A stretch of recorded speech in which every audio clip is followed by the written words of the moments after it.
Till death do us part. These words echo in churches and halls every day. Couples stand hand in hand repeating this age-old vow, a promise of forever, a commitment to love and cherish.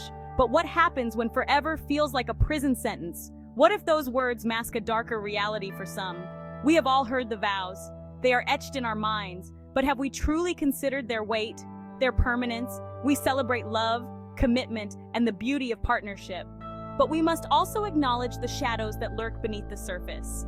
The institution of marriage has evolved over centuries, yet some aspects remain rooted in tradition, in a time when women had far fewer rights.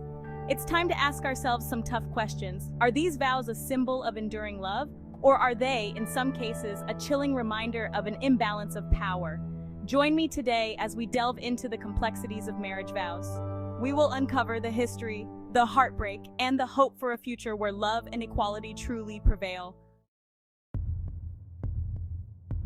Headlines scream. True crime stories captivate us. We hear about it all the time. Husbands killing wives, wives killing husbands. It's a terrifying reality that some marriages end not in divorce, but in death.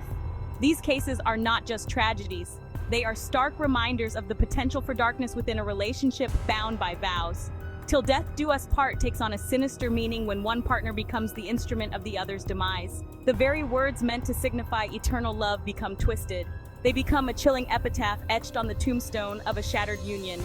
How do we reconcile the vows of love and commitment with the brutal reality of these crimes? These stories force us to confront an uncomfortable truth.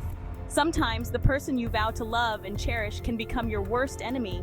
It's a terrifying thought, but one we can't ignore. Let's rewind the clock, travel back in time.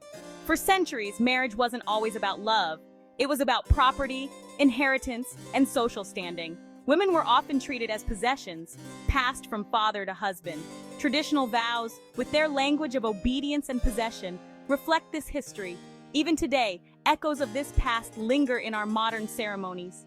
The phrase to have and to hold takes on a different meaning when we consider its historical context. In many cultures, women were expected to surrender their autonomy upon marriage. Their husbands controlled their finances, their movements, even their very beings. While the legal landscape has shifted, the emotional and psychological remnants of this past can still be felt today. Modern vows may have softened the language, but have we truly moved past the underlying power dynamics? Or do these words continue to perpetuate a subtle form of control, often unconscious and unspoken? Marriage is supposed to be a partnership, a shared journey built on love, respect, and mutual support. But what happens when that balance is disrupted? When one partner carries the weight of the relationship on their shoulders, women, historically and even today, often bear the brunt of unpaid labor within a marriage. The cooking, the cleaning, the childcare, tasks that are essential but often undervalued. This imbalance can breed resentment and exhaustion. It can create a breeding ground for exploitation. Emotional labor is another form of exploitation that often goes unnoticed. Women are often expected to be the emotional caretakers in a relationship, providing support, managing conflicts, and shouldering the burden of their partner's emotional well-being. This constant giving can be draining. It can leave women feeling depleted and unseen. When we utter the words "till death do us part," are we also committing to a lifetime of potential exploitation? It's a question we must ask. Section 5. The patriarchal grip, control, and marriage vows. Patriarchy. It's a word that sparks debate and ignites passions, but what does it really mean? At its core, patriarchy is a system of power, a system where men hold the majority of social, political, and economic control. This system seeps into every aspect of our lives, including marriage. Traditional marriage vows, with their emphasis on a wife's obedience and a husband's authority, are a reflection of this patriarchal structure. Even when unspoken, these power dynamics can shape the way couples interact. They can influence decision-making, financial control, and even how partners express affection. The patriarchy benefits men while often limiting women's choices and opportunities. It's a system that thrives on control, and marriage, in its traditional form, has long been one of its tools. Section 6, the hunger for power. Why men seek control. Why do some men seek control? It's a complex question with no easy answers, but we can start by examining the messages men receive from a young age. From childhood, boys are often taught to be strong, stoic, and dominant. They're encouraged to suppress their emotions and to view vulnerability as weakness. This conditioning can manifest in a need to control their surroundings, including their relationships. But it's not just about individual men, it's about the systems that perpetuate these harmful norms. Systems that reward aggression, competition, and the pursuit of power at all costs. We see it in the workplace, in politics, and even in our own homes. The hunger for power is a deep-seated issue. It's a cycle that will continue unless we confront it head-on. Section 7. Beyond the battlefield, control in everyday life. The desire for control isn't always overt. It doesn't always manifest in physical aggression or verbal abuse. Sometimes it reveals itself in subtle ways.